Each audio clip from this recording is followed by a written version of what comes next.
I've stopped dreaming for myself. Wait, like real dreaming when you sleep or like having visions and goals? Goals, aspirations, inspiration, like they just fucking Okay. died. Envision a rubber ducky in a small pond. And it's like just waiting for the wind to blow. But like you're not really going anywhere. You're not really creating anything way back. Because my grandfather had an insane life. Like there's stories he would tell about banditos and like how he would tell these like banditos on horses that his uncles went on a different street and like all this stuff, like crazy stories. We didn't all grow up with enough, even though they tried their best. Like my parents tried their best and it still wasn't enough. And I was like, rent to own. The only time I've ever seen like rent to own was my dad buying these like shitty houses as rent to own so we could have eventually like more property. And people responded, they're like, oh, I'd be so excited for them. And I'm like, you're all fucking liars. But then some people got really honest and they were like, immediate pangs of jealousy, immediate pangs of like, I don't know if it's if that's possible for them or me. And before we jump into the official episode today at Fearless Wealth, I just want to point out this is hashtag Team No Delusion. So everything you'll see, intro, midtro, intro, recording, everything is raw footage, one take. I will not be doing or redoing or participating in the whole Hollywood thing where everything needs to look polished or fake or perfect, because that's just not real life. So with that being said, welcome into the real world, and now we're jumping into the episode. You want to talk about, let's talk about your life adventures right now. Oh shit, yeah, let's do it. Yeah. Go. Life is fucking weird right now. So where to begin? So a couple weeks ago. Okay, hey everyone, this is Fearless Wealth here with Stefania and your favorite opinionated legendary AmeriSlav. Yes. So Stefania is going through like adventures. I don't even know if I'd call them adventures at this point. I think it's just like the fuckery of life. Yeah. Yeah. So let me take you back a couple weeks ago. I was walking Roxy, my dog, and I just got this hit that like I think over the last handful of years, I've stopped dreaming for myself. Wait, like real dreaming when you sleep or like having visions and goals? Goals, aspirations, inspiration, like they just fucking died. Okay. And part of that was like I was kind of going on this road of go where life takes me. But that also meant that like you're floating down a stream that's kind of slow and still. You're not swimming in the stream, if that makes sense. So I was walking Roxy and I just started thinking about it. And I was like, I got to start reconnecting to what desires I have. Because when I would look around at other people, I would be like almost revolted at what other people had. And I'd be like, I don't want that. Whatever that is, I don't want it.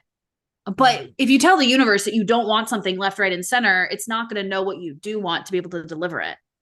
Right. Right? Yeah, sure.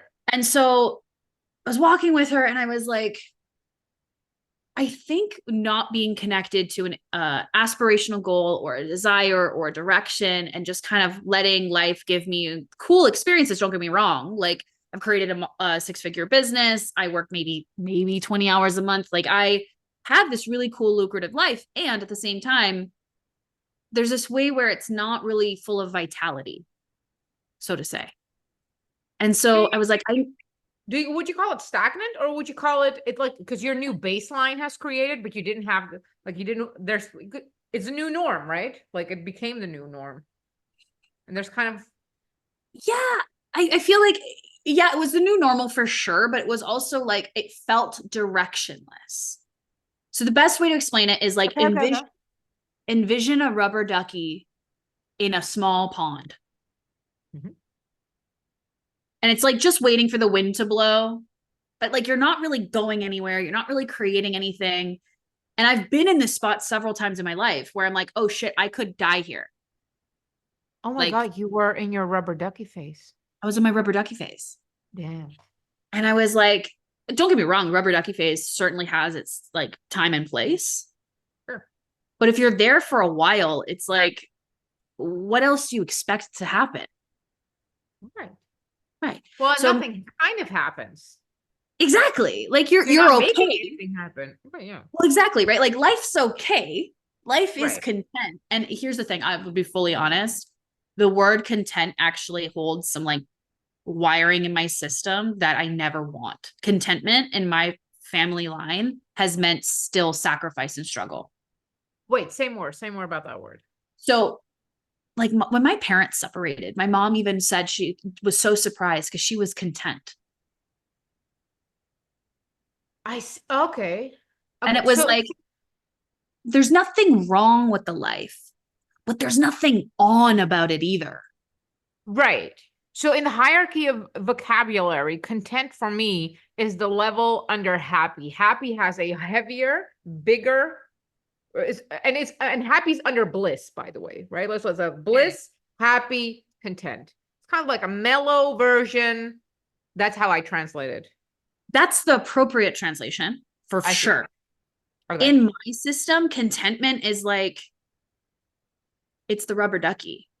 Oh shit. You were rubber ducking. Yeah.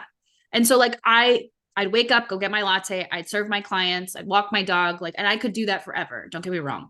Mhm. But like not dating, not going out with friends, basically doing like personal development and spiritual growth, and then my business. That was my life. Day in, day out, day in, day out. And I was like, that can't be it. And I don't know if you were, I don't know if the song was big in Europe, but there was a song back in like early There's gotta 2000s be by more to it's life life. than chasing But just on every temporary high to satisfy satisfy me. it's the exact song. Yeah. So like that's kind of the song that like shakes me sometimes. Stacey Horacio, I think her name is. But it was like, fuck, like I could do this for the rest of my life and it would be fine. Oh, so when you say it would be fine, I'm like, Yeah, it would oh, be fine. It would be okay. It would be content. And the last time I had experienced this feeling was back in like 2015. I was working for an auto group and I basically maxed out on the number of promotions I could get in the oh. company. Uh-huh. And so it sat in this point. There was like me and then my friend Nancy, and then there was like Katie and then Chris. Chris was the controller, Katie was assistant controller, Nancy was the office manager, then it was me. And so I had gone to like my controller, and at some point she was like, listen, Steph, like, I just don't think I have enough for you to be challenged by. I don't know if you can actually be happy here. Yeah. And so I looked at her and deadpan and I was like, I think you're right. Mhm. And I want to say, like, having that kind of conversation with your boss is magical. Not everyone gets that opportunity. So I recognize like the tremendous Mhm. privilege of that connection with Mhm. her, Mhm. because I ended up saying, you're going to replace me. I'm going to train my replacement and I'm going to figure it out. Don't worry about me. Yeah. And it was really beautiful. It was a great transition. But the reason why I needed to acknowledge that transition was because even if I went to the different dealerships in the auto group, I had to wait for someone to retire. Like Ugh. that's where I was. Yeah. And the thing See, is that's the ducky. You're waiting for someone to retire, which would be a wind, so kind of like a swoop. exactly. And the thing about this company was that they're such a family, tight knit family company that most of the people work there for decades. So, like, my friend Nancy had worked there for half of her life. She started Mm. at 17 and she was in her 30s. Mm-hmm. And then, there was Sharon who worked at another dealership and she had been there for 20 years. And then Fred in the auto group, like kind of head of tech, he had been there for 50 years. And so it was this reality that like people who worked at this company worked there for fucking ever. And it was beautiful that way. Yeah. And then at the same time, I was like, fuck, I'm already there. Yeah. Like I'm already at the spot where like this could be my next 50 years. And am I happy with that? Yeah. And so when I felt that same sensation come in, I'm like, oh, something needs to change. Like something needs to shift. And so as I'm on my walk with Roxy, I was listening to this podcast, and it was from Andrea Crowder. I don't know if you're familiar with her, but she was talking about this concept of like, if you and your family are walking down a street and there's an earthquake and the road splits between you, you're going to find a way to cross that split. And you're not just going to run haphazardly at it. You're going to be like, okay, what I am committed to, what I value, what is important to me, what's significant to me is over there. So what do I have over here that can get me over there? Mm-hmm. And as I was listening to it, I was like, oh, I can feel that I'm on one side of the chasm and I'm totally unaware of what's on the other side. Because I've been that disconnected from what's important to me, because I've just been kind of looking around at everyone else and being like, I don't want that, don't want that, don't want that, don't want that. Mm-hmm. So of course I'm not going to know what's on the other side of my chasm to like move forward on, mm-hmm. because I don't see anything that's interesting or appealing enough to create the bridge. Mm-hmm. So that's how you get stuck in the fucking ducky. Oh no. Yeah. I love your ducky analogy, by the way. Yeah, sorry, continue. No, go. Hey, whatever, man. So I just started thinking about it and I was like, okay, what do I want? Mm-hmm. And I wasn't gripping for it or like trying to figure it out. I was like, I just want something to work towards. I want something that's got me excited. I want something that's got me lit up, because I haven't really been lit up in a very long time. Like, I mean, down to the point of like, I didn't even self-pleasure for like a handful of years, because also coming from like sexual spirituality path, anything to do with my sexual essence was tied to my growth. Mm-hmm. And so like, it wasn't even just pleasure for pleasure's sake. So I literally cannot tell you in the last handful of years where there was genuine pleasure in my life. Mm-hmm. Just pleasure for pleasure's sake, joy for joy's sake. Mm-hmm. And it was like always edging up on like, oh, here's a new thing to make it through. And I was like, I don't want that. I actually want my life to feel like it's rolling, like it's going somewhere, even if I don't know the objective destination, that I can feel it moving. I'm gonna use you as a psychologist. I'm gonna use you now as a reflection board. Yeah. Because I love how you word this. So my first ducky moment was when I retired 4 years ago. I was like, well, okay, this is great. You know, I was supposed to be dead at like 19. And now not only did I make it past that, now I'm retired at age 30. Like, what am I doing with life? We call it the Capricorn depression, because Capricorns are not supposed to like be there. Like, okay, now what? And then my second moment of duckiness came after, because I was chasing a big financial goal that would come with like, I wanted to buy this new big mansion, 2.5 mil in Arizona. And then I got into ranch life and hunting, and I came kind of like full cycle back to my redneck life. And I'm like, who the fuck cares about this? I didn't want to be a redneck. But then you're like, and then I was like, okay, but if I'm not chasing the big mansion, sure, I can chase big land, but that's not even the same realm. Because I can buy 10 big lands for the price that I buy the big mansion at. So that doesn't feel like a stretch. So I'm kind of duckying too. And then, so how did you deal with it? Walk us through it. So basically, I was just fucking around a lot. I was like, okay, hold on. If I was going to be just real cunty about my existence and say, this is my life, and at the end of it, it's just me in the box. Mm-hmm. How would I want my story to go? Which is actually a really important question, because I've literally asked this my entire life. Was like, or I didn't ask this. I had a declaration in my like early 20s of like, I want a life that has an autobiography that's worth reading. I love that. Did you happen to hear Hormozy speak about this? Oh no, this was something that came up between me and my relationship with my nonno, my grandfather, my mom's side.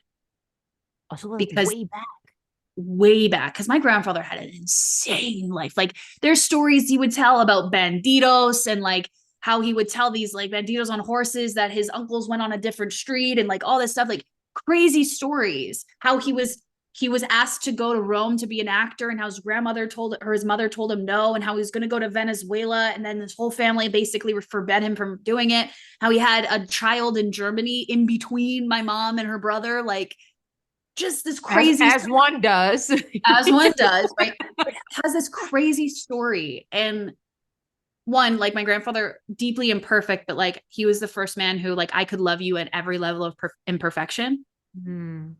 And he was the one who had my back. If anything, he was the one thing that kept me tethered to desire my whole life. Mm.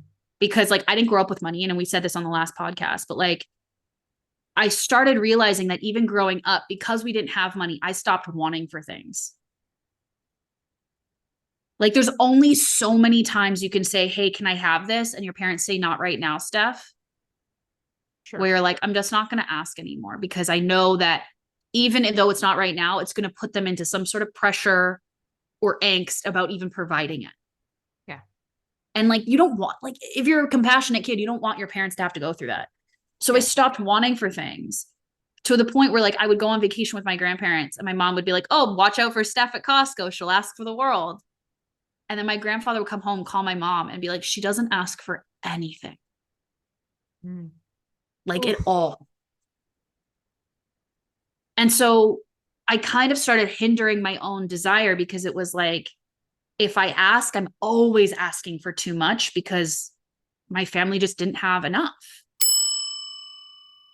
And this is where like when I work with clients around like their familial stuff, it's like just the ownership and the acceptance that like we didn't all grow up with enough, even though they tried their best. Like my parents tried their best, and it still wasn't enough. Sure. Without it being a blame, right? Like they didn't give me, it's just like, this is how it was. It's just true, you know? And it's like they gave me the maximum that they could by all means. And the not enoughness, like it wasn't enough, was like I still walked out as an adult with all of these like wirings and scarcity patterns and fear, because if it truly was enough, those wouldn't be there. Right.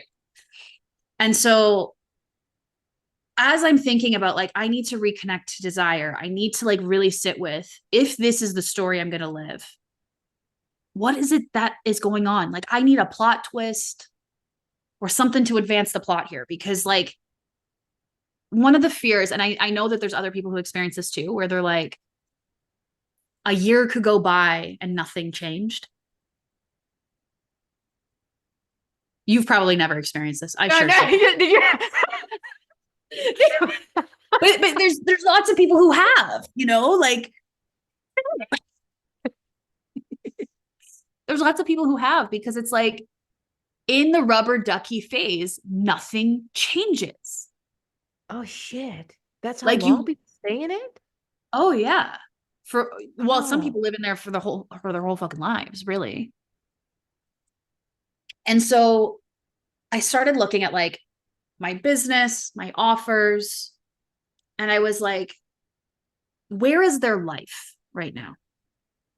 Not habit, not ritual, not unconscious patterning, but like, where is something like really living and breathing that has a life of its own in my life? And that's what had me like redesign a lot of my like offer suite. So the program that I've built over the last 4 years is gone now. I pulled it down. The people who have been in my membership community for a while still have access to it, but only for as long as I offer it. But no one new can access it. That all of that's going away. And it was a big step. And there was a lot of like grief, but there was just a truth of like, my energy dies in selling that program. My energy serving that container is exhausted, and I was burning out fast. And so I just started switching things over to like, okay, self-paced courses. If people want to work with me, they can buy a call with me. No big deal. I wanted to focus on YouTube, and I wanted to focus on my podcast, and I wanted to do things that were just purely creative for creationary's sake, because those felt exciting and enlivening to me. And as I was sitting there walking Roxy, like just starting to think about like, well, what is on the other side of the chasm that has me excited and alive? even if I can't necessarily see what's there, but I can feel the energy of the bridge that's being built. Mm-hmm. Mm-hmm. Mm-hmm. Let's just assume there's some fog, but I Right. can Yeah. You only see like 3 feet. 3 feet. So I'm like, okay, how do I build the bridge? Even though I don't even know what's on the other side, I'm just going to build this. And so I kept sitting with it, kept sitting with it. The next day I take Roxy for a walk again. And we're walking, walking, walking. And we walk to the other side of Old Port, Montreal. And we come across this building and I'm like, man, that building is going to have such a beautiful view. And then I go home and all of a sudden I realize that the ad that I've been getting on Instagram for like the 3 weeks prior had been rent to own condos, brand new rent to own luxury condos. And I was like, rent to own. The only time I've ever seen like rent to own was my dad buying these like shitty houses as rent to own so we could have eventually like more property. So I never knew you could do it with like a luxury condo. That to me was just like, it didn't even register when I saw the ad. But I was like, wait a minute, that building is the same building? So next day I go walk again by happenstance, because every once in a while I let Roxy's nose determine where we're going to walk. She walks us all the way, of course, to this building. And so I decided I'm going to pay a little bit more attention to this building. And I walk around and I see like on the main floor, they had all of the curtains open. And I look at the main floor and I'm like, wow, that's a stunning condo. It's beautiful. And then I turn around, I do a quick 180. I'm like, too bad it's a shitty view. Because on the first floor, on that side of the building, there's just warehouses. Sure. So I'm like, oh, that sucks. Whatever. But then I walk around the building and I see like there's a gym and I can see, I'm like, wow, that's like a really bougie gym. Main floor, like very, very bougie. I was like, okay, that's strange. I walk home. I call my mom and I was like, I'm not ready to buy by any means, but I think I want to know more about this. Like, know about the process and understand it, because like that would just be interesting to know about. And it's such a unique, like it's such a rare and unique rent to own doesn't happen too much anymore. Like it's such like if that jumps out at you, like that's like it just at least it deserves your attention. Exactly. Exactly. And so a day goes by. I get the ad again. I was like, okay, I'm just going to put in a request. They emailed me back pretty quickly. I think it was like in 24 hours or something. They asked if I wanted to come in to view it. I waited a week. Because all of these thoughts were like, I'm not in a position to buy anything, let alone a luxury fucking condo. Like, forget about rent to own for a minute. Like, I'm not in a position where I'm going to get qualified for a mortgage for a luxury fucking condo. And so I was like, I won't bother. Won't bother learning. And it was a week, like another week. I'm grinning here. Yeah. Like another week went by. And I was like, I could still feel this like rubber ducky. Where the fuck am I going? Like, I have nothing to be excited for. And in the midst of all of this happening, I'm like, actually, I started to accept that I'm just emotionally unavailable. And rather than trying to fix my emotional unavailability and like figure out what the fuck's wrong with me and correct it so I could be open to love, I was just like, fuck it. I'm emotionally unavailable. Like, let me be the walking red flag. It's fucking fine. I'm okay with it. Literally that week, the week that I decided I'm just going to accept that I am who I am right now. And if someone comes along and I want to shift that and practice working on my availability, I'll do it. I got asked out 4 different times. So here I am being like, okay, where the fuck am I going? Throwing my hands up. I'm like, I don't fucking care anymore. I just want somewhere to be. I want somewhere for my energy to go that's not like looping in a circle. Getting asked out. I'm actually socializing with friends again. And now there's like this apartment. I'm like, oh my God, there's life happening. Like life. Not spiritual growth, personal development, and fucking business. It's like life is happening again. So finally, I decide I'm just going to make the appointment. What's the worst that's going to happen if I just research and understand how the process works? I don't know anything. So I email her back. I was like, oh, can we do this time? Sets it up. I woke up that morning feeling excited, but like not high on my own supply, if you will. Like, just like, oh, I'm excited to do this thing today. I get to this friggin' luxury condo, the lobby, not so great. It's just a lobby. Nothing spectacular, nothing fantastic. It's just a lobby. I'm like, okay. I go up to the fifth floor where their office is, and their office is actually a suite, which is genius because you can actually see how it is. And I walk in, and immediately I'm like hit with this smell. And I'm like, oh, wow. Like my entire body calmed down. And I was like, that's some genius real estate planning right there. But I also noticed how clear my head felt, like super clear. And it's been a while since I felt that because like even in this apartment, it feels like there's something on my head. In that condo, there was nothing. It was like it felt like there's just space. Yeah, it's And real. It's real. yeah. And I was like, okay, interesting. Look at this condo. It's stunning.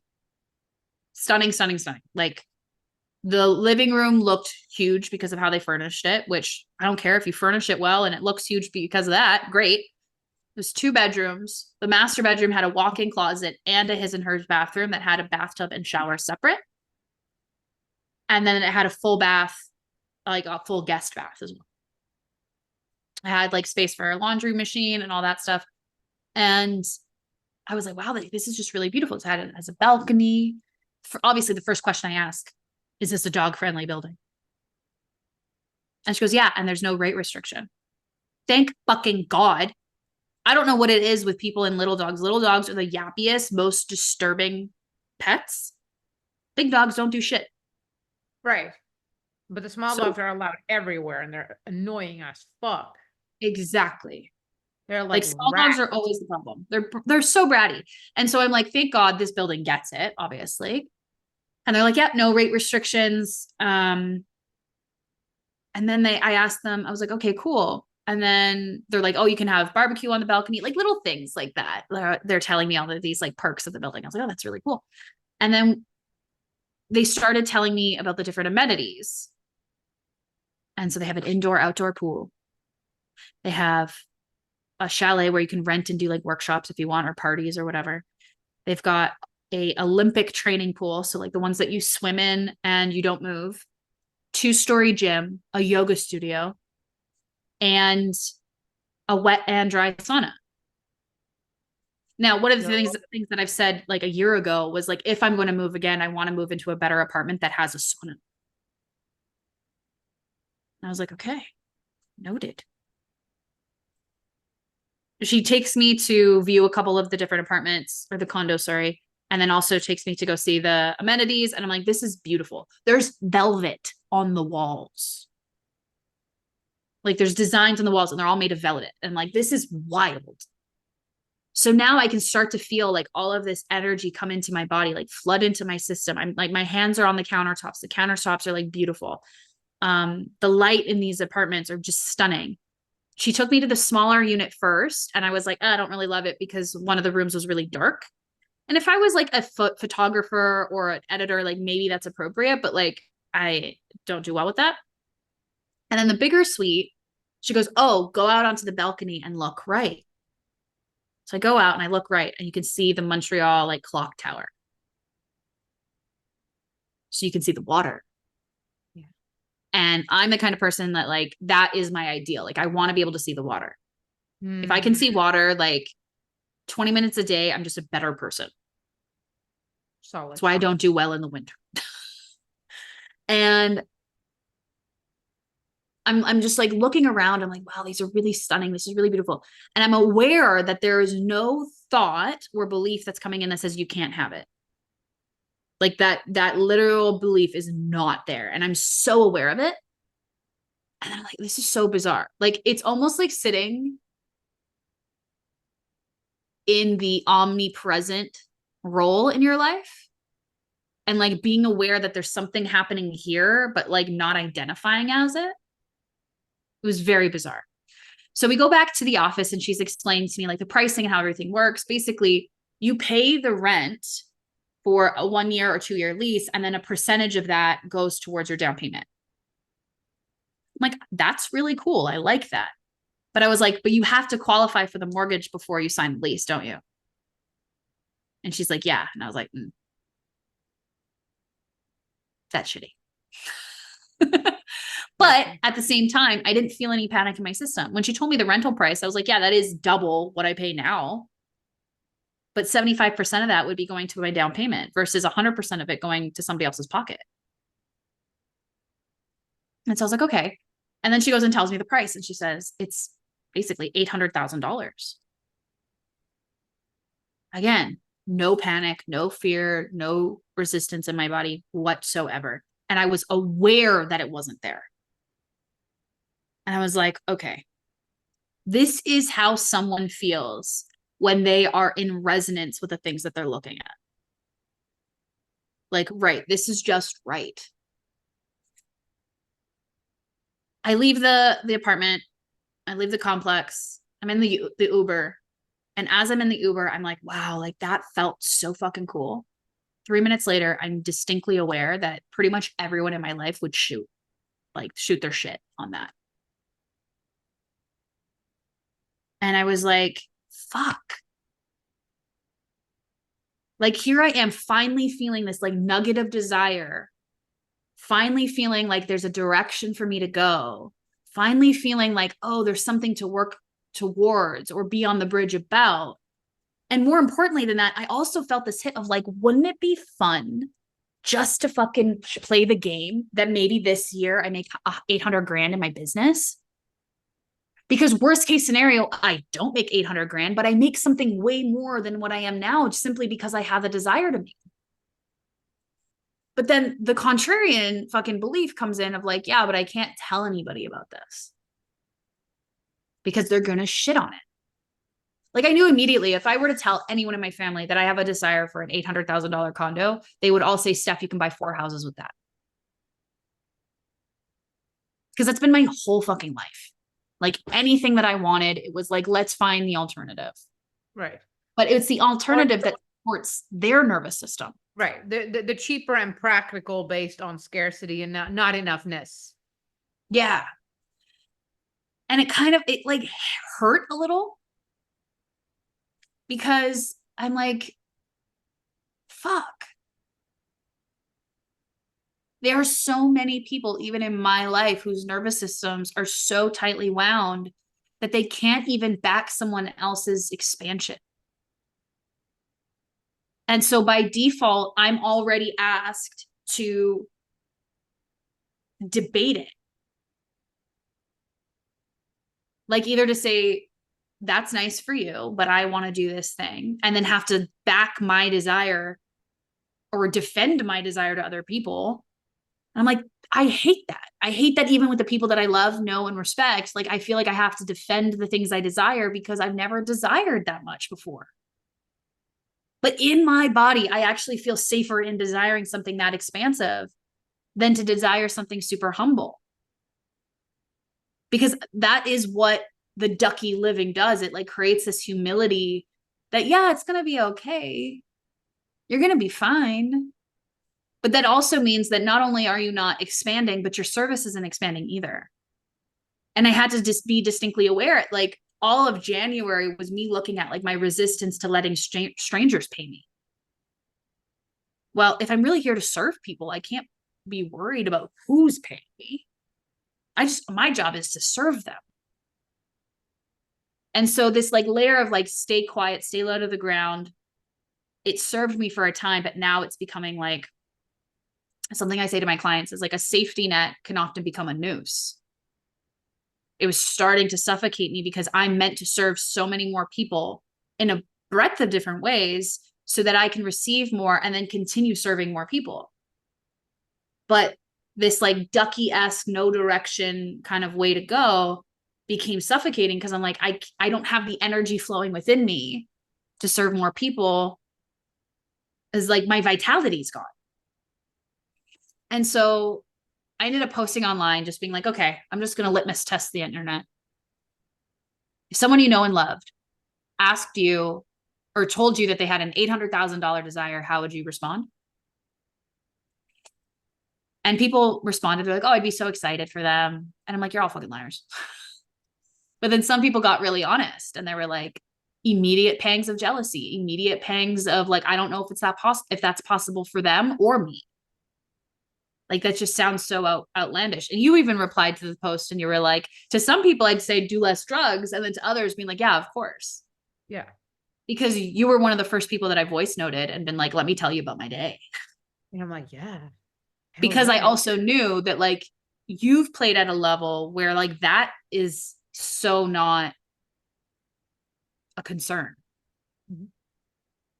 You've played at a level of like extremes of like nothing to so much that you get it versus I'm on the same path. And I even said to you on the voice note, like my autobiography is going to read from shitting in garbage bags to $1 million homes. I love it. So good. I'm goosebumps right now. Like that is just a reality for me. But I still have people in my life who see shitting in garbage bags as like a badge of honor of showing how humble and full of humility and patience and and perseverance they are because all of those carry this badge of honor. Yeah. And I'm sitting here being like, how about no? Right. And it feels like confronting at a new level because even when I moved to Montreal, it was like a big thing for a lot of my family. Not just that I was moving across the country and like, should anything happen to me, no one's here. It was more so like, I'm choosing to uproot my life, which was very rural and like down to the earth for a more luxury life. Mm-hmm.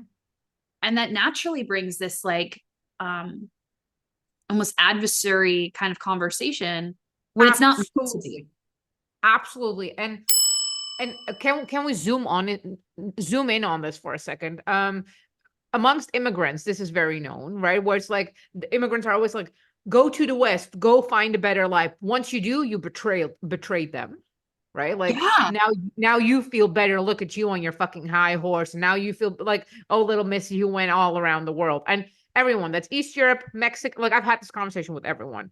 And there's this like enemy kind of thing also amongst like rural or some version of a small town versus bigger life, but not with the moral added. Not bigger life is better. It's just a pathway. It's a different direction. Because you and I both, this is something we talked about in voice note that we were going to talk about today. Like everybody wants homestead life, but do you have fucking homestead money? You want ranch life? Do you have ranch money? Because redneck rich is a thing, right? Yeah. But it's so but there's definitely this virtue of look how much I can overcome, how good how much hardship I can hold while wanting so little in life. Mm-hmm. Like that's such a thing. And then if you just want more, Even right? a For little bit more. no, just a little. We're not talking you're going to bigger cities, bigger countries, bigger money. Just you, sis, for us wanting, like I always like on the fucking family farm, we have cars from the last 4 generations, none of them working, right? And the fact that I said I want a new car, like, calm down, little missy. Oh my God. Yeah. I grew up with the joke that I would tell people is that my family's so redneck that we have 7.5 cars and only 2.5 run. Sis, so true, same. And the thing is like I remember my cousin bought a brand new car and everyone was like whispering. Yeah, yeah. And they're like, that's $700 a month payment. And like, forget when you actually start talking to these like financial gurus and they're like, don't buy money on a car. That's a depreciating asset. And it's like, so is fucking life. And it's got so much morality in the judgment of it because there is morality in the backing of the harder life. I remember when I first moved back home to my childhood home during the pandemic because I was like, fuck that. I'm not paying rent to live in Vancouver when I'm not allowed to leave my apartment. Word. Not happening. So I moved back to my childhood home and it was really fucking hard. Not the fact that like, oh, I have to haul water and oh, I have to chop wood. Like that wasn't necessarily the hard part. The hard part was the wanting of the running water up against the conditioning of you can be without. Yeah, I can be without. Don't get me wrong. I can do it. I have done it. I don't want to do it again. And I remember there was this one time, prior to, like, me and my dad have really shifted our relationship since. But prior to that shift, there was a moment where me and him were like screaming at each other. I was full on psycho banshee because I was like, I'm just asking you to set up the pump. So I did have a well on this property, but it had like a rusted cauldron, not cauldron. There's a word. I can't pronounce it right now. Culvert, Okay. something. It was rusted out. So the water inside was like blood red. But if we put a pump on, at least there'd be running water. Even if it was blood red, I could wash my hands. Sure. Sure. Like, I'm not upset that there's iron on my hands. I'm upset that, like, I can't wash my hands after I go to the bathroom. Right. Yeah, my hands will be dirty with iron, but like, I prefer that. There's just something. There's a different dirty between like virus carrying and versus like, yeah, no, sure. Yeah. Yeah. And so I asked my dad, I was like, I bought a pump. Can you please hook it up? And he was like, it's going to ruin the pump. I was like, I'm aware of that. I know it's going to ruin the pump, but like, I need to be able to wash my hands. Like, this is the one thing I'm asking for. And the screaming match began. Just full on. If it was good enough for your aunts and your mom, it can be good enough for you. And like all of this stuff. And I was like, I'm asking you to wash my fucking hands. Like, it was literally this battle between this pioneering mindset, which I don't think in North America we talk enough about, because pioneers have the same mentality as immigrants. It's just taken 9 years to make it worse, because it's taken generations upon generations of pride in that pioneer mindset. And so I'm sitting there screaming. And at one point, I burst out into tears because, like, I can't handle it anymore. I'm like, why is it pulling teeth to ask for the bare fucking minimum in my life? Because again, I didn't ask for a lot growing up. I started working at 15 because I was like, let me get it myself. Well, and additional to that, when so the problem with these set points are that they're, even though we use the word set points, they're always moving. So if you're moving your set points towards bigger, they're gonna grow bigger. If you have stagnant, and I'm using air quotes here, they're gonna grow smaller. So the minimum is going to become the bare minimum, is going to be then, and the bare minimum is going to be then still too much. Like, it's moving towards less and less, which is the problem then. Absolutely. 100% agreed. And so after that blow up, he ended up like very resentfully hooking up the pipe, the pump. The pump obviously broke because at some point it kept running when it needed to turn off, and I didn't unplug it. My fault. Whatever. It's my money. I will pay for every mistake I make. Don't worry about it.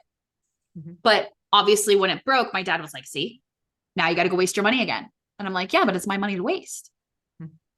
And so it just kept being this like push and pull around saving money was prioritized over like decent living.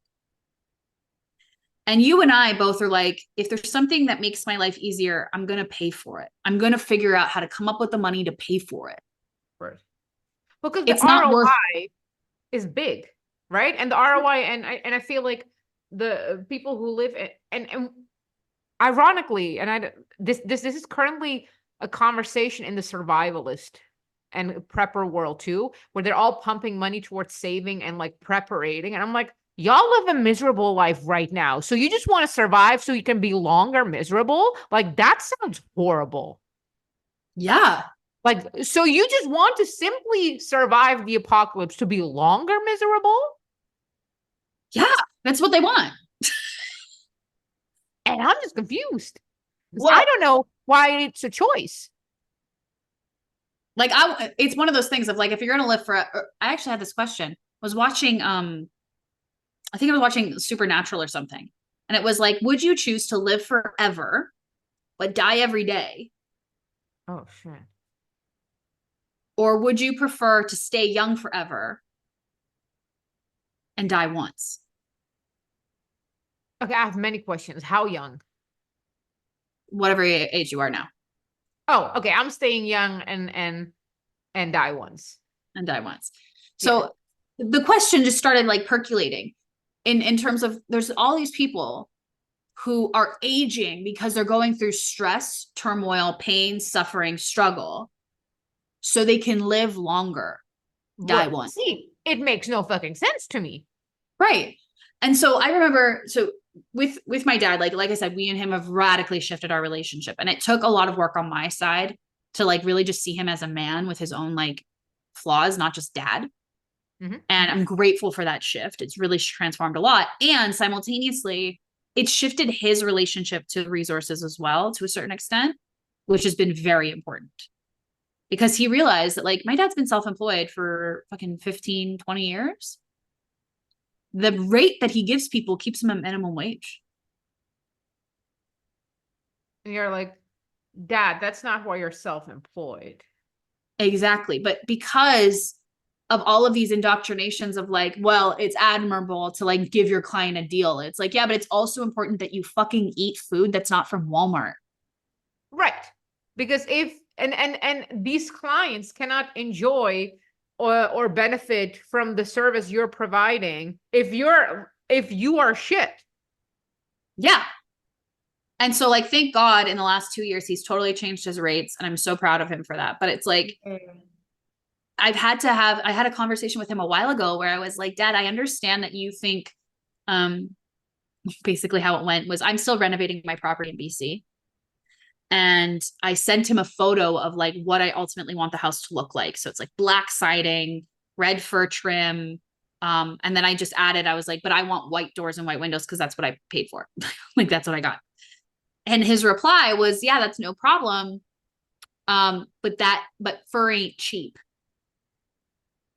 And when he said that, it just activated this young part of me Yeah.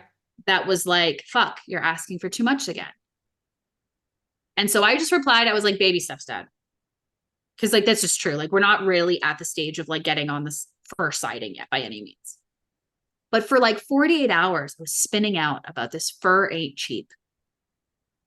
And I was like, what the fuck is that about? Like, why am I so looming on that? And what I realized was that my dad grew up in a household where deprivation was a form of motivation. My dad was literally like the redheaded stepchild, shitty upbringing, fucking shit circumstance, left, right, and center. Going without was his motivator. I'm not motivated by that. Word. Mm-hmm. I'm motivated by desire. By towards pleasure. Mm-hmm. Right. And so if you just look at the foundation, like if me and my dad were sitting on the side of a chasm, his wiring, no matter how dysfunctional it is, his wiring is I don't have a bridge. How do I make a bridge with the littlest amount of resources? Versus mine is I don't have a bridge, but I want to be over there. And again, quickly pausing on this because people either move away from fear or move towards pleasure. The best is a combination of both. But that most people have to learn that. But Yeah. it's extremely important to start exploring, and I'm obviously talking to the listeners, not to you right now, to like Yeah. what their motivation is. Are you moving away from fear? And I would argue, and I would like to hear your personal opinion on this. So I think that most people think it sounds cool to want to move towards pleasure, but evidently the whole society shows that we're not a society. Like we're avoidance of pain perhaps at its best. But you can tell, like if I tell you right now, you'll get $1 million if you come to the top of that mountain tomorrow. There's nothing else. You just have to walk and pick it up. Majority of the people would still be, oh, I don't really feel like it, or I don't think I can walk the mountain. Right? However, if they have the landlord banging on the door, oh, I think I have to get into movement. Most people move away from fear. Yeah, they use it as the force that gets them moving. Yeah. rather As the than the motivation. the thing that Mhm. they're being pulled from, right? So like that's kind of what I'm pointing to with my dad. Like he'll like limitation pushes him. Yeah. It's like get fucking moving, guy. Even if it's painful, because Yeah. limitation is inherently painful, right? Versus Yeah. me, possibility will pull me. Yeah. I don't need to be pushed. Open. Open. Yeah. Like Yeah. it's just like, okay, possibility, fuck it, I'll run for it. Right. I don't need I don't need demotivation or deprivation to motivate me. Right. And so I had to call him. It was like 48 hours later. I called him. I was like, Dad, I need to tell you about my crazy. And he's like, oh no. Bless We've him. we developed this thing where I'm like, Dad, I've been thinking about something. And he goes, I wish you wouldn't. Is every time. But I called him and I was like, listen, I know this wasn't your intention. Like, I know you love me. You want to see me successful. And I'm also aware that how you motivate is because that's how you were motivated. Mhm. But it doesn't motivate me. If anything, it demotivates me. He's like, well, what do you mean? I was like, even in saying fur ain't cheap, that's not an obstacle I actually need to be made aware of because it's obvious. Right. It's a Nor is pretty, it an obstacle. it's not really an obstacle because the way that I relate to it, it's like, oh, that's just something to be responsible for. Right. Right. And again, to call in more to it's again, we'll make it happen. I'll make it happen. I don't know how I'm going to make it happen, but I'll make it happen. Like the how is really not my business. And I was like, I need you to talk to me as if you already know that I'm a multimillionaire. Solid. Also compliments on expressing the desire of how you need to want to be met. It was a very fascinating conversation because then he was like, Steph, I do see you as like successful. Like you're more successful than, me and your mom could have imagined. Like you're doing so much. I was like, I understand that, but there's ways that when you talk to me, I can feel where you don't quite believe it. Hmm. And it seeps in these ways where it kind of feels like a jab or a barb of like, oh, you got to do this. Like even I remember when I had my first 6-figure year, I told him about it and he's like, great, make two next year. Which isn't, again, that's can be motivating for other people, but it's demotivating for me because I need celebration. Right. That Word. keeps me open to Word. possibility. That keeps me excited and being like, oh my God, yes, Yeah. more of that, please. Yeah. Because I can't celebrate the same thing twice. So of course I'm going to try to aim for two, Yeah. but not because I didn't get the celebration. You know what I mean? Like, Yeah. Yeah, for sure. yeah. It's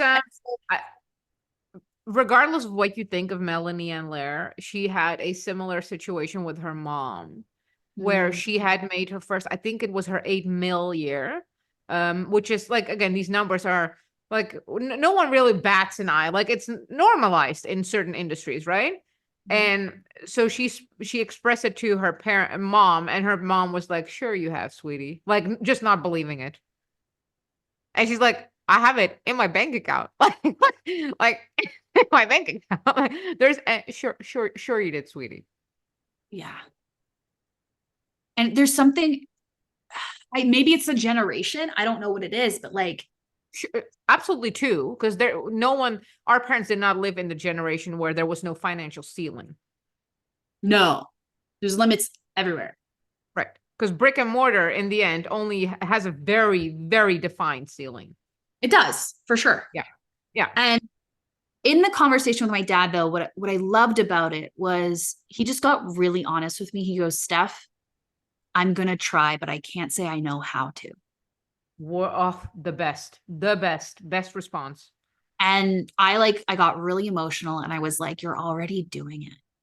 Like Mm. that was the response I needed. Just like for him to hear me, for him to acknowledge, like, fuck, like, right. My dad had like the shittiest fucking upbringing. And it's so funny because when I was 16, me and him got into a fight and I was like, I'll never feel sorry for you.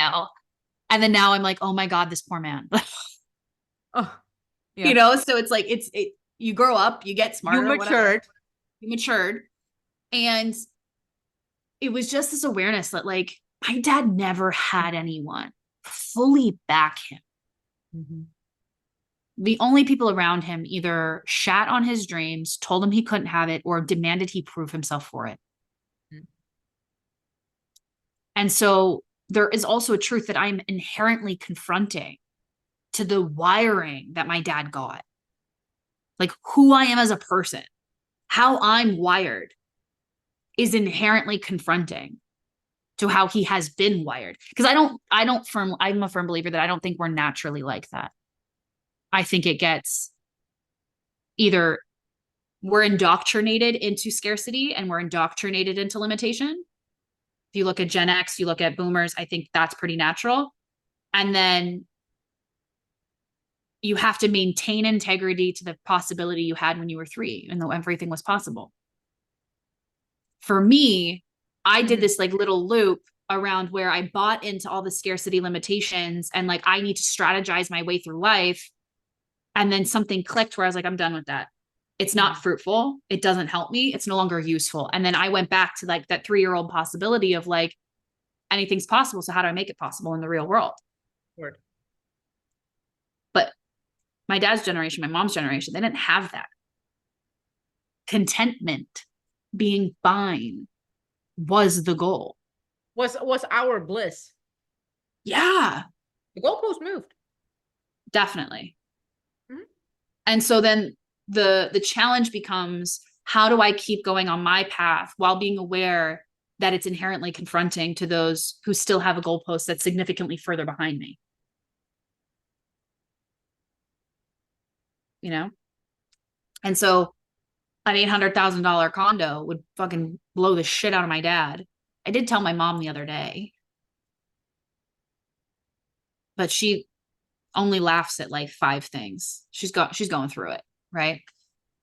And I told her, I was like, Mom, I actually need you to be excited for me, because this whole I always know you're going to do well actually isn't it. It's also not a motivator. It's like taking my efforts for granted versus being like, I'm so proud of you. And I think that's really the thing that I've wanted my whole life, is someone to be like, you're doing so fucking good. Like, way to go, Steph. Like, so it didn't feel like the journey of growth was so lonely, that I was really seen in what I was doing. And in the last like handful of years, it like really hasn't been like that either. So even doing masterminds and coaching and working with other people, like I still wasn't getting like that way to fucking go, Steph. I see you. I see what you're doing. I see what you're moving through. And self-motivation, I don't think is really the most sustainable fuel. And so I've just gotten a little bit more discerning about like who I talk to about my dreams, my desires, my aspirations, because I'm like, wow, desire is so fragile. Even if it's insane, even if it's not practical, even if it's illogical, it's like, it's so fragile because all of the wounding and the patterning is like, you can't have it. People are going to shit on it. Until it becomes a norm. And then you get that new level. Until it becomes a norm.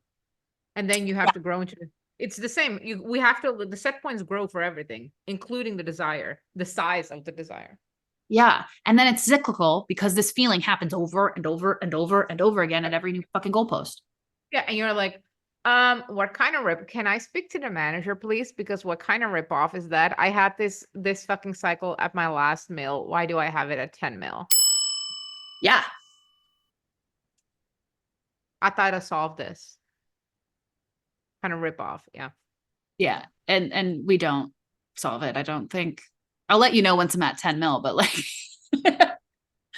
well, you and I talked about one of my friends who is in the 7, 8, 9 figures, and external factors happened and he got really freaked out, and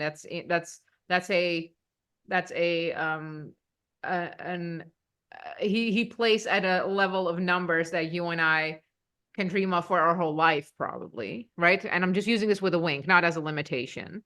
no. And it's the same. I've been how do I keep it like semi-anonymous? I've been talking to this VP, right? And he's throwing around 40 mil, 200 mil, right? And I'm like, yeah. Like, oh, you throwing it around like I'm throwing around like 2,000, right? not realize, and then knowing that obviously my 2000 is someone else's fucking 200 mil, like, Mm-hmm. right? But I'm like, oh my God. And he sounded with the same scarcity because there was like turbulence going on. And again, 40 to 440 to 200 mil. And I'm like, oh shit, it never fucking ends. And I'm gonna keep it honest with you. There's still like, I'm gonna do the work, but I'm still hoping someday that I'll still like, I reach the level of that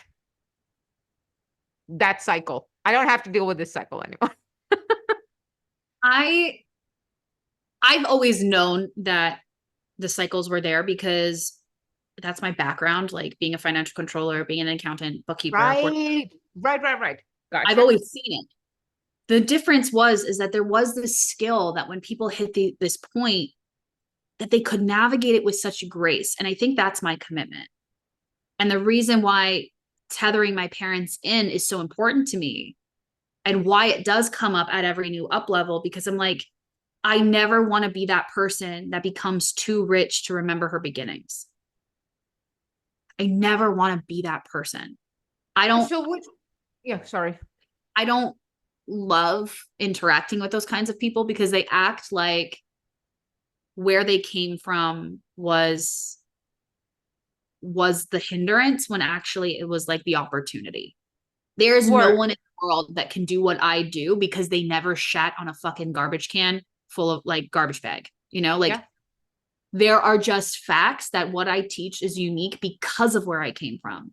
Right. And so I don't want to go through my up levels and then abandon my roots because I'm at this new up level and that my family is not there. Right. And I feel like it gets misconstrued from the outside where people misunderstand that your first of all, your level of desire has expanded, grown, and changed. And also you're having this of what you're willing to like put up with, and your standards have changed. Not that that doesn't become a moral, I fucking shit on this. No, it's just like I don't see the necessity of having to live that way anymore. Yeah, that's exactly it. Yeah. I don't see the necessity of having to struggle. I even remember I went to my uncle's house and I was like, um, when do we stop having to be patient? And he was like, what do you mean? And I was like, well, everyone keeps telling me that to get running water in this house, I got to be patient. Oh shit. Oh shit. I was Steph like, bringing the real questions. yeah, I was like, I could be patient for the rest of my fucking life. Mhm. How long is patience enough? And what is this patience based upon? Can you tell me the factors that contributes to this formula of the patience? Is it we're saving up money, the season isn't right, I don't have the labor? Like, what are we doing? What is this patience build upon? Yeah. And don't get me wrong, like there are some like actual factors, right? Like for whatever reason, nobody wants to be paid cash under table anymore, which is like fucking mind blowing to me. Um, when you offer to pay them in like actual well fucking meaning salary that they're not going to get anywhere else, they won't show up for work. Like I'm straight up when people say there's a labor shortage, when you offer like a very generous compensation, they're still not showing up. So don't tell me it's the pay No, because the it's not we the fucking pay. we have work. This is the thing. We have a work etiquette problem Yes, culturally. Yeah, absolutely. And so there are some things that like naturally I do have to be like, I have to be patient with the fact that we don't have enough labor to get the well set up, or we don't have enough labor to get the siding on. And it's just my dad doing it solo right now because the people he hires, they're actually just not dependable. But we sure. can't find dependable people. So like, yeah, there But is a well, truth. that's a clear answer, right? Like, okay, you have Absolutely. to like the patience is there's lack of people who do the labor, so it depends on us. Absolutely. So like that's where it's okay. I accept that this project cannot move forward because we have a limitation that is beyond our control. Absolutely. Word. But when it's asked to be patient, it's never about the progress of a project. It's about being patient with your continuance of suffering. Take me to church, I wish black dog Hell Is it yeah. not? When someone says just be 100. patient, they're really asking suffer a little bit more. I yeah, pay. There and there's a whole thing in the language for one, which we um culturally get wrong, is where there is having patience implies something like having discipline, and neither, or having willpower, neither of these things exist. They are an active participation of doing something. Mhm. Discipline, consistency, integrity, right? You don't have integrity, you are integrity. You do discipline, you do patience. Mhm. And because we have these like fallacies in language where we say like, okay, but you have to have patience, it directly implies that having patience feels, it should feel like this calmness or like the serenity on the inside, because no, do patience because you have done your steps on your end of what you can do to progress this thing, and then you have to do something else so the doing patience on this end of life can continue doing patience, and then you do something else. Yeah. But it's not passively waiting, which a lot of people use it like, yeah, you have to have more patience. Wait, and in this case, very specifically, yeah, you just hold your suffering a little longer. Right. Well, I don't think I don't think that's necessary, because Yeah. I don't accept this as an answer. Exactly. So, case in point, I moved to Montreal. Why? Because I want to be able to have a fucking bath. I want to be able to wash my hair. I want to be able to do this. Now, don't get me wrong. There's nothing wrong with the hardcore rural living if that's for you. But my business got bigger. My profit margins increased when I actually went in alignment with what I needed. Now, am I still being patient with the progress on that house? Yeah. Exactly. You're still doing the patience. I'm still doing the patience because there's You're doing nothing the I can patience. do about the labor. Like shy of paying a general laborer $100 an hour, they're not showing up consistently to get a job done. So I have to be patient until I can find somebody who just wants to get it fucking done. And I'm really hoping that my loan shark days are coming up, where like the people who owe me money will just fucking do it. But I'm I'm not, patience hasn't stopped. There has been a like, we need to get this done. Figure it the fuck out now because it's waited too long, and we can't move on other projects with that property until these baby things are done. Mhm. For example, like I we needed to redo the siding on the cottage because I'm paying like $3,500 a year on insurance. And people are like, well, just don't insure the house. I'm like, no, that would be out of integrity for me. Mhm. I understand you don't see that as a necessary expense. So why is it that the things you don't see necessary are things I must do? And the things that I don't see necessary, you still demand I do? What is that about? You don't believe in house insurance, but you believe in suffering. Therefore, I have to abide by Right. Are we, did everyone do a bad batch of crack? that. Surely, probably. So when I asked my uncle that, that was like the beginning of the tires turning, where I was like, oh, there is a generational inheritance that I've gotten. And the beautiful thing about inheritance, both spiritually and legally, you can deny and reject it, which is the most important thing I have ever discovered. And so I've really had to sit with like, what am I rejecting that I've inherited? You don't have to reject it all. And in fact, I would never suggest someone rejects everything they inherited, even if it was shitty. But I actually reject the need to be patient at the stalling of the rest of my life. Word. Word. And that's why when I hit this fucking rubber ducky again, I was like, oh, no, no, no. Oh. Mm-hmm. Like, that's Well, not going to this fly. is the self-awareness, because you have been the rubber ducky previously. So you have data like, oh, it took me this long. And I hate that I refer to Hormozy so much, but he words things just very well. But he speaks to this like, the reason why I'm successful, him speaking, and this goes for all of us, by the way. Every one of us, coaches, whatever people, career people who got successful, is because we try to shorten the ducky face. If I know I'm procrastinating this thing, or I'm observing this thing, and I'm in it for a month, and I know that the next thing, whatever that is, whether it's a hard thing or, something you don't know yet, you have to do, like a normie would take 6 months, would go through the movement, and you're like, okay, but if I know for myself that I'm gonna end up doing that thing, why not shorten the span, do it Yeah. today, this week, or this month? So now I'm 6 months ahead of the rest of the people already, because they're fine with rubber duckying for 6 months. I'm just Great. fine with it for a month. This is so great. So I don't know if I told you, but I'm training in rapid release therapy right now with Dr. John Connolly. I haven't fully like wrapped my head around all of the concepts, but there is this one teaching and perspective that I really fucking love. And it's, is it good to do and possible, or no, is it possible to do and good to have done?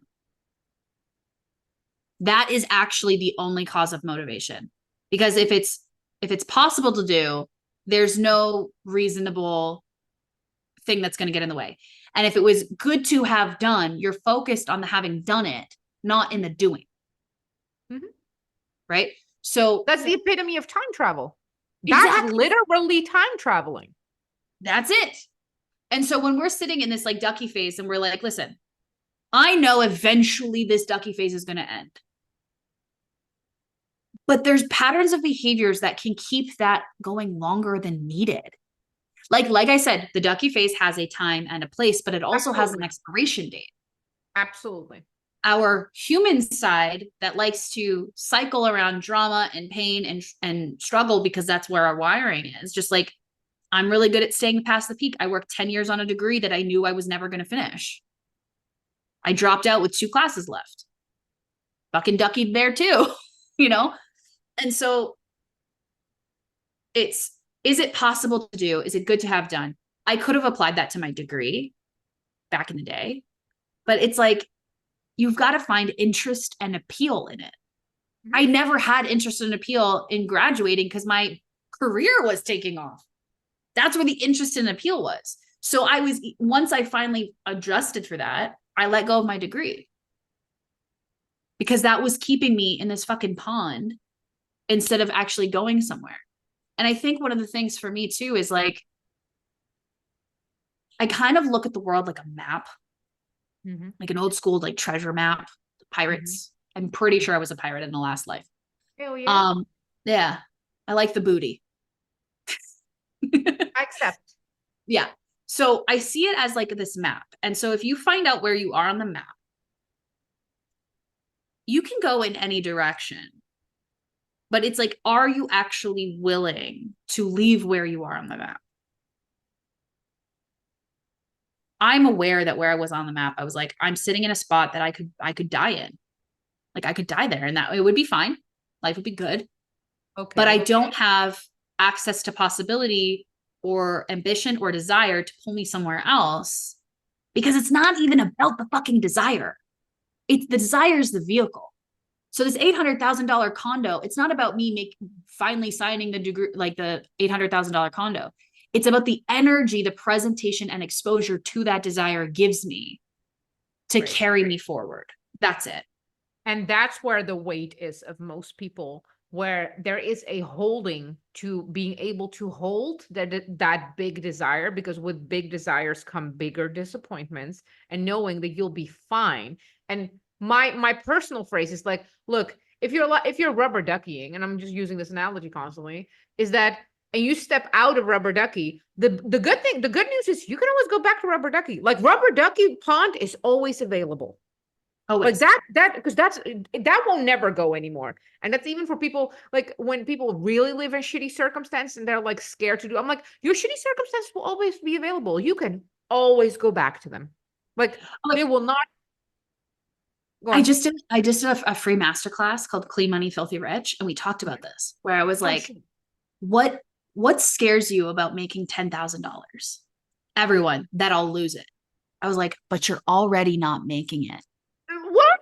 And I'm using it always like when people are like miserable and like a miserable job, and because that's usually career stuff, people that come to me, they're like, but I'm afraid to apply for a new thing. I'm like, but shitty job, just like you can always find shitty jobs. Like they're a galore. Like you don't have to like do effort. You'll have to do effort for the good job.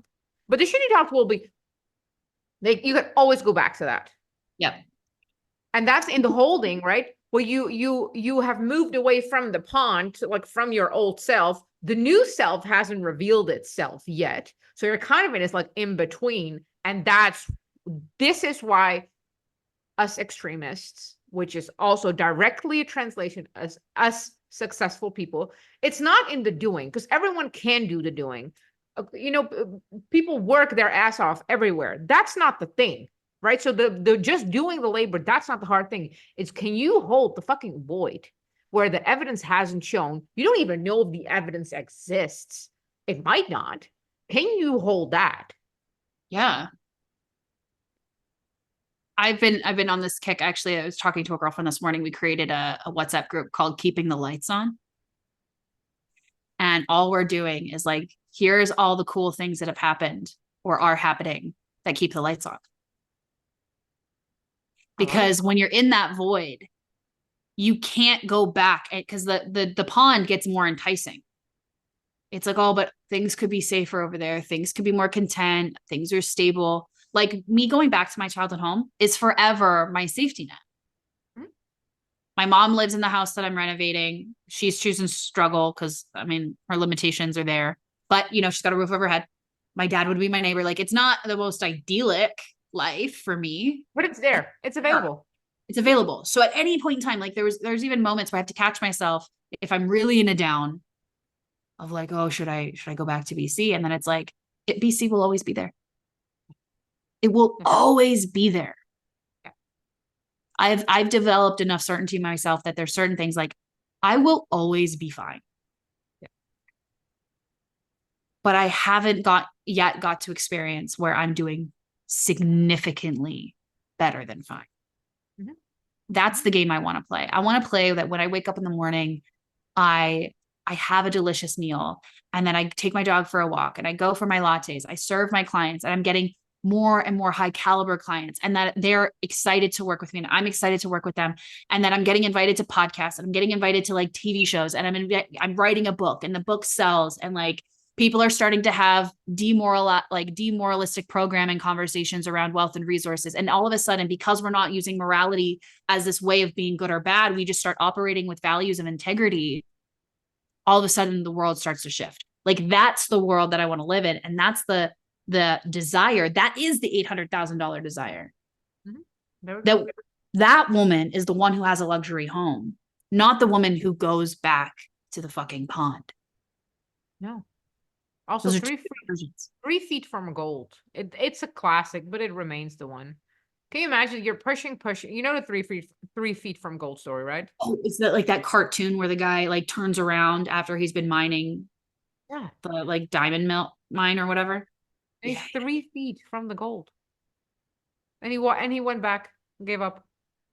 Yeah. No. Just no. Also, this is go on.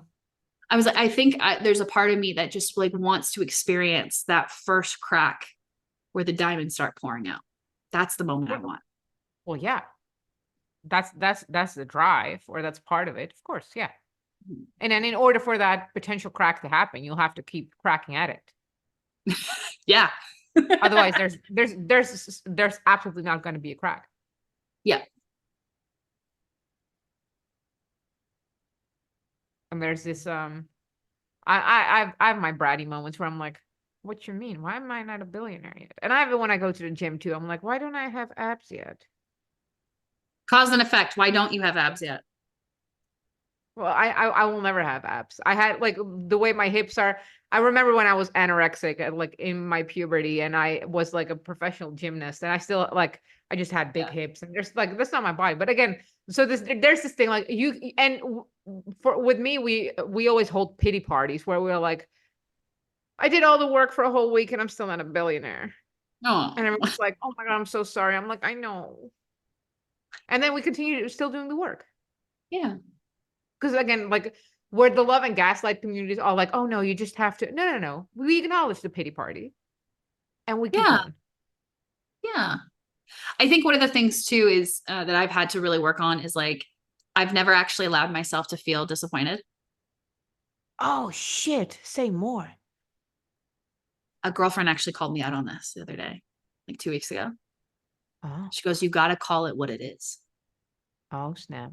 And I fuck it. Like I couldn't even say the sentence. Like that's how wired of self-preservation I've had. Don't admit you're devastated. Don't admit that you're heartbroken. Don't admit that you're disappointed. So what's your go-to mechanism? Disassociation. Oh, I see. I see. So it Mine doesn't. was gaslighting. Um, Like it's good for like a better thing will come along. It'll be good for something. I wish I had that because that's so. I wish I had the dissociation. Well, I feel like that coping mechanism keeps you oriented to desire because it's like, okay, it's this or something better. This didn't come, so something better is. I've started shifting to that one, but the disassociation, it kind of goes back to what we were saying. The goalposts start to shrink. Yes, but the thing is with coping mechanisms that they're not a drive and they're not belief systems. If you had it as a belief system, you wouldn't need a coping mechanism. Then there's a very calm, there's an belief systems have an actual full acceptance in them. Like if I would legit believe that it will be this or something better, I wouldn't need to tell myself or mental gymnastic myself that something better will come along because I could just fully accept. Like Yeah, it's not even a thing. There's full acceptance, but a coping mechanism does mental gymnastics. fair enough. My disassociation, um, for the most part, I don't even know if it was a belief or coping mechanism because it was just so subconscious. Gotcha. Like I Yeah, fair. remember, I remember in high school, I was poached from volleyball. Well, I wasn't really poached. Like I stopped playing volleyball competitively. And in my senior year, the coach brought me on to the soccer team because that was how he picked his goalies. Because volleyball players have a vertical. They're like willing to jump for pretty much anything. And so he brought me on as a goalie. I had never played goalie before, but it was my senior year. And that was the year that we were going to Hawaii. So every 2 years, you were either going to Hawaii as a senior or you were going as a junior. I was in my senior year, super excited, going to Hawaii. He calls me into his office. He goes, "Hey, so you're going to go to Hawaii next year." And I was like, "What?" No. And he's like, "Yeah." And I was like, "No, I'm graduating this year." And he said, "What?" And I remember his face was like, "But you hang out with younger people," because I went to elementary school with a lot of the girls that I hung out with, but they were all like a year or two younger than me. Gotcha. And so once we hit high school, it was like, "Oh, we're just like friends again, hanging out." And I was Gotcha. like, Sure. "No, I'm a senior. I'm graduating." And there was this moment because I had to choose between soccer, going to Hawaii, or being the Queen of Hearts in Alice in Wonderland. Off with the head. Off with the head. And so I was in this moment of like, I turned down that role to go to Hawaii, and now Hawaii is gone. I Ooh. did I didn't feel anything. Hmm. I see. I see. Like I don't think I really ever felt the disappointment. And then even when it came to like love and relationships, I think the first time I really let myself feel disappointment was probably like 3 or 4 years ago, where it was like I finally let someone in. And within like a 72-hour period, he went from like introducing me to his mom to wanting nothing to do with me. And it was like really disorienting. Hmm. That was probably the one of the only other times I ever felt disappointed. Hmm. Like truly felt my disappointment. It's one thing to say you're disappointed, but like to really feel the gravity of Absolutely. it. Absolutely. And I think that also goes back to this like expectation of, oh, it's because I want too much, Well, that's going to be the inner dialogue. Yeah. right? Better off to not want it. Hmm. And then the subconscious mind goes and collects that opportunity for disappointment as evidence to not want for anything. Right. Yeah. And I believe that currently our biggest problem in the world, across countries and nations, that men's biggest problem is that they can't regulate their nervous system from rejection, and women can't regulate their nervous system from disappointment. Mm.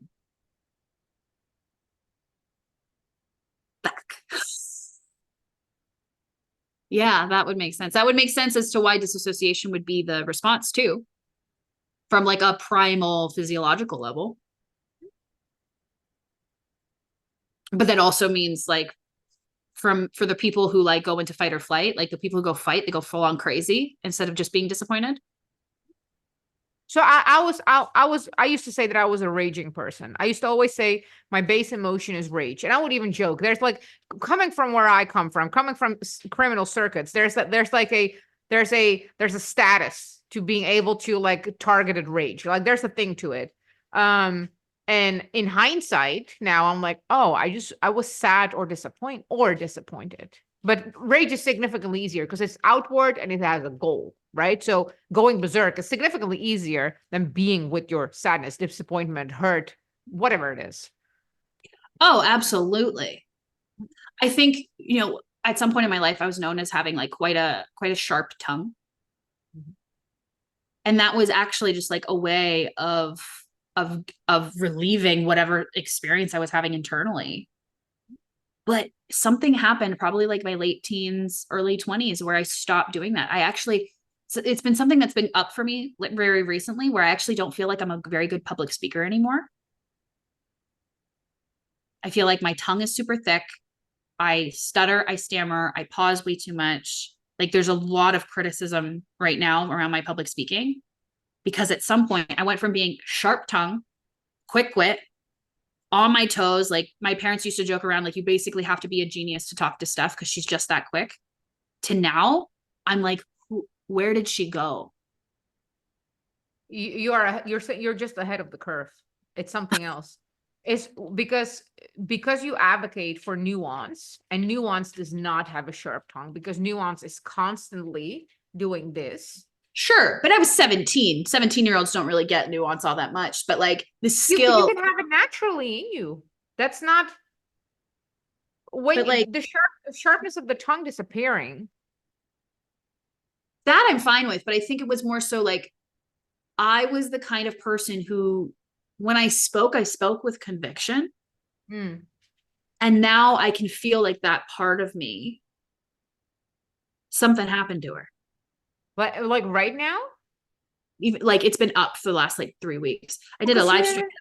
well, yeah, but because you just let go of your old self, you let go of the pond. Oh, You that's don't fair. have a new self yet. So of course there's no conviction because you don't know what the new But operating system is. okay, so let's use that for an example. In the pond, you have no conviction because I literally have felt this way Yeah, whilst in that pond sure, for quite some time. sure.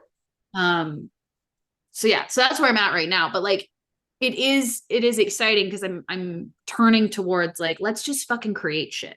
Like Yeah. let's play a game with myself of what if I did just create this like crazy successful business? Wouldn't that be fun? Wouldn't it be Yeah. fun to like create a multi six-figure profitable company? Because I'm really fucking tired of coaches talking about their six-figure years, but they have no fucking profits. Mhm. Like, I want to create that. In fact, I was walking the other day and I was like, okay, so there's this mastermind that's been brewing. You know about it. I sent you a photo. There's this mastermind where it's like it's for business, like women in business, whether you're a fashion designer, graphic designer, a coach, doesn't really matter, but you're self-employed. And I was sitting with it. I was like,